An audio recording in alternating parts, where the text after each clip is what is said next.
느바시 아들 여로보암 왕 제18년에 아비야가 유다 왕이 되었다. 그는 3년 동안 예루살렘에서 다스렸다. 그의 어머니는 아비살롬의 딸 마아가이다. 아비야는 그의 아버지가 지은 죄를 모두 그대로 따라갔으며 그의 조상 다윗의 마음과는 달라서 주 하나님 앞에서 온전하지 못하였다. 열왕기상 15장 1절부터 3절 말씀. 마침내 분단의 비극이 이스라엘에 찾아왔습니다. 솔로몬이 세상을 떠난 다음에 솔로몬의 아들인 르호보암이 폭력적 정치를 선택함을 통해서 이스라엘의 10지파가 떨어져 나가 북왕국 이스라엘이 형성되었습니다. 남왕국과 북왕국으로 분단된 시대. 그 시대를 요약하는 말은 르호보암과 여로보암이 살아있는 동안에 그들 사이에는 늘 전쟁이 있었다라는 구절의 반복입니다. 르호보암과 여로보암 시대만 그랬던 것이 아니고 이후에 남북 왕조는 한 민족임에도 불구하고 갈라져 싸우는 일이 다반사가 되었음을 알 수 있습니다. 르호보암이 세상을 떠난 후에 아비야가 왕위를 계승했습니다. 아비야의 어머니는 암몬 출신으로 마아가라고 하는 여인이었습니다. 그는 3년 동안 통치했습니다. 아비야가 한 일은 무엇인지 그 치적이 별로 드러나지 않습니다. 다만 3년 동안의 아비야의 통치에 대해서 성경은 아주 간결하게 평가하고 있습니다. 아버지가 지은 죄를 모두 그대로 따라갔다라는 말이 그것이고요. 그는 다윗의 마음과 달라서 주 하나님 앞에서 온전하지 못했다라고 말합니다. 그가 경제적 부흥을 위해 어떤 일을 했고 정치 안정을 위해 어떤 일을 했고 이런 이야기는 한마디도 등장하지 않습니다. 다만 그가 아버지의 지은 죄를 따라갔다는 것, 하나님 앞에서 온전하지 못했다고 이야기하고 있습니다. 성서 기자에게 매우 중요한 가치 기준이 있다고 한다면 세속의 역사가들이 주목하는 것들이 아닙니다. 그가 하나님 앞에서 어떤 존재로 살아갔는지를 보는 것이 성서 역사가의 역사 판단의 기준이라고 말할 수 있겠죠. 아비야가 이렇게 잘못된 통치를 했기 때문에 하나님은 그 통치를 멈추게 할 법도 하지만 성경은 말합니다.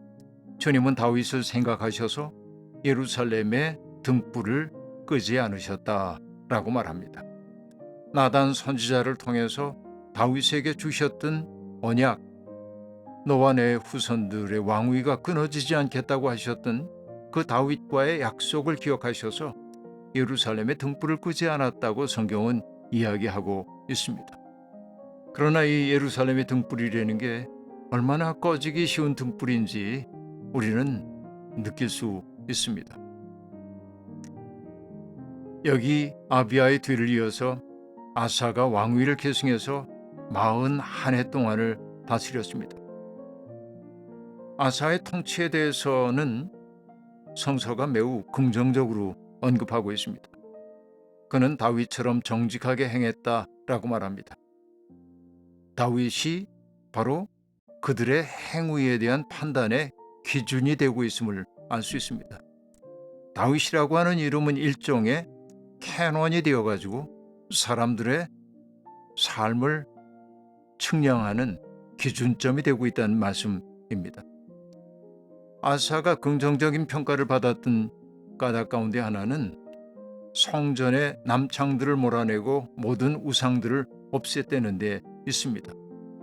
아니, 성전에 남창들이 있었다고 이 놀라운 일입니다. 바로 이것이 이교적인 그런 종교 의례들이 성전에서 행해지고 있었음을 우리에게 넌지시 보여주는 대목이라고 볼 수 있겠습니다.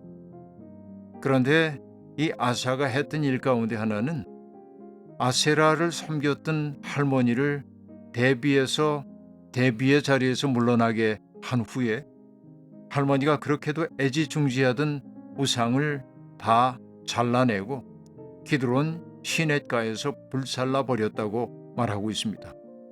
이것을 성경은 굉장히 높이 평가하고 있는데요.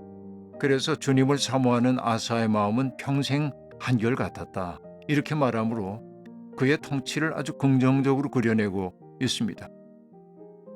그러나 아사가 통치했던 그 시대에도 여전히 남북 왕조는 늘 전쟁 상황 속에 있었습니다. 아사와 이스라엘 왕 바하사 사이에 전쟁이 벌어졌고요. 남왕국을 침공한 바하사가 라마를 건축하고 사람들로 하여금 아사와의 왕래를 가로막고 있었습니다. 아사는 위기를 느꼈습니다.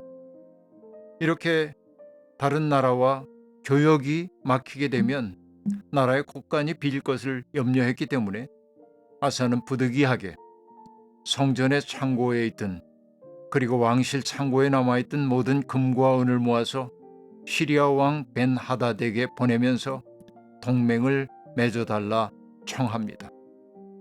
그리고 그 부탁 가운데는 이런 것이 있습니다. 그동안 바하사와 동맹을 맺었던 줄로 알고 있지만은 바하사와 맺었던 동맹을 파기하고 바로 남왕국과 동맹 관계를 체결해 달라는 것이었습니다. 이게 참 슬픈 이야기이지요.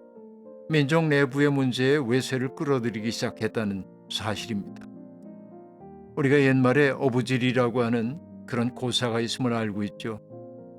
황새와 조개가 다투는 틈에 어부만 횡재했다는 고사인 것처럼 민족 내부의 문제, 이 속에서 평화롭게 해결해 가지 못하자 결국 외세에게 도와달라고 하면서 막대한 물자를 제공할 수밖에 없게 되고, 결국은 그런 일들을 통해서 국가는 비게 되고 나라가 약화되는 그런 일이 벌어지게 되었던 것이죠. 베나닷이 그 아사의 총을 받아들여서 바사를 압박하게 되자 바사는 후퇴할 수밖에 없었습니다. 그때 아사는 바사가 라마 건축에 쓰려고 갖다 두었던 돌과 제목을 가져다가 베냐민의 게바와 미스바를 보수했다고 말하고 있습니다. 그리고 아사는 늙음하게 발에 병이 나서 죽었다. 비교적 평화로운 죽음이라고 말할 수 있겠고요. 여호사밧이 그 왕위를 계승했다고 그렇게 되어 있습니다. 남왕국은 그런대로 다윗 왕조로부터 정통성들이 이어지고 있었기 때문에 아버지에서 아들로, 아들에서 손자로 왕위가 이렇게 계승되고 있었습니다. 그러나 이스라엘의 경우에는 그렇게 단순하지 않았습니다. 남왕국의 경우에는 하나님이 다윗 왕조에게 주셨던 약속이라고 하는 정통성이 있었기 때문에 나름대로 그 정통성의 지분이 나라를 지켜주고 있었다고 한다면, 이스라엘은 그런 국가적인 정체성을 확립하는 것이 굉장히 중요한 과제가 되어 있었습니다. 여로보암의 아들인 나답이 왕위를 계승해서 2해 동안 다스렸는데요. 그 나답도 부친이 걷던 악한 길을 걸었다고 평가를 받고 있습니다. 그러자 이사갈 가문의 바하사가 쿠데타를 일으켜 왕위를 찬탈했습니다. 쿠데타가 발생했던 까닭은 무엇입니까? 여로보암이 출애굽 정신에 따라서 통치하지 않았다고 하는 것이었습니다. 그러니까 이스라엘에게 굉장히 중요한 그들의 정통성의 뿌리는 출애굽 정신을 계승하느냐 안 하느냐인데, 출애굽 정신이라고 하는 것도 저마다 해석하기 나름이어서 자기의 욕망을 출애굽 정신으로 그렇게 치환해가지고 자기의 욕망 충족하려는 이들이 거듭거듭 나타나는 것입니다. 바사는 쿠데타로 왕위를 찬탈한 후에 24해 동안 다스렸다고 되어 있습니다. 그리고 그는 두려웠겠죠.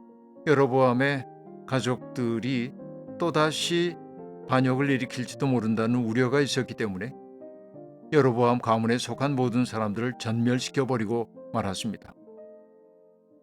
그는 가장 정당한 쿠데타라고 정당화하고 싶었을지도 모르지만 그도 역시 여로보암이 걸은 길을 그대로 답습하고 있음을 알 수 있습니다. 우리는 역사를 통해 잘 보고 있습니다. 혁명이라고 하는 것이 명분은 좋지만 때로는 통치자만의 교체로 끝날 때가 참 많이 있습니다. 내세웠던 그럴듯한 대의 명분도 권력욕 가진 개인들 앞에서 다 무너지기 일쑤임을 우리가 알 수 있습니다. 씁쓸하지만 혁명의 열기를 자기 세력화하는 일에 사용하는 이들이 역사 속에는 언제나 등장했습니다. 부패하고 무능력한 프랑스의 왕실과 귀족 체제를 타파하기 위해 일어났던 프랑스 혁명이 결국은 로베스피에르의 공포정치를 낳게 되고, 그 공포정치의 결과 나폴레옹이라고 하는 이가 등장했던 것처럼 이 혁명이라고 하는 건 언제나 이런 역사적 과실로 귀착되기 쉬운 법입니다. 혁명하지 말자는 말이 아니라 혁명이 온전해지기 위해서는 소수의 사람들에게 권력이 독점되는 그런 일들을 하지 말아야 한다는 말씀입니다. 저는 이렇게 역사 공부를 해가면서 뿌리 깊게 느끼고 있는 것도 있습니다. 어떤 경우에도 인간의 죄성을 과소평가하지 말아야 한다. 아무리 정당한 명분을 가지고 있다 할지라도 그 정당한 명분이 개인의 탐욕으로 바뀔 가능성은 언제든지 있다고 하는 사실을, 남들만 그런 게 아니라 바로 나 자신도 그럴 가능성이 있다고 하는 사실을 언제나 인식해야만 한다는 말씀입니다. 우리가 하나님 앞에 엎드려 기도하고 은총을 구해야 하는 까닭은 바로 거기에 있습니다. 우리의 모든 판단, 우리가 만들어내는 모든 관계의 중심 속에 하나님을 모시지 않으면 우리는 변질되기 쉽기 때문에 그렇습니다. 오늘 우리의 삶을 그렇게 통찰해 보면 좋겠습니다.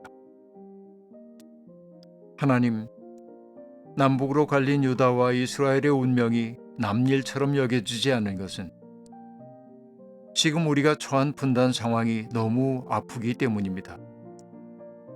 르호보암과 여로보암 사이에 전쟁이 그치지 않았다는 구절을 보는 순간 가슴이 철렁 내려앉았습니다. 분단 체제를 통해 가장 큰 이익을 보는 것은 기득권자들입니다. 서로를 응시하는 싸늘한 풍경, 언젠가 한 번은 불고야 말 독사의 혀같이 징그러운 바람을 우려했던 박봉우 시인의 마음이 절로 떠오릅니다. 주님, 우리에게 평화를 끈질기게 선택할 수 있는 용기를 허락하여 주십시오. 아멘.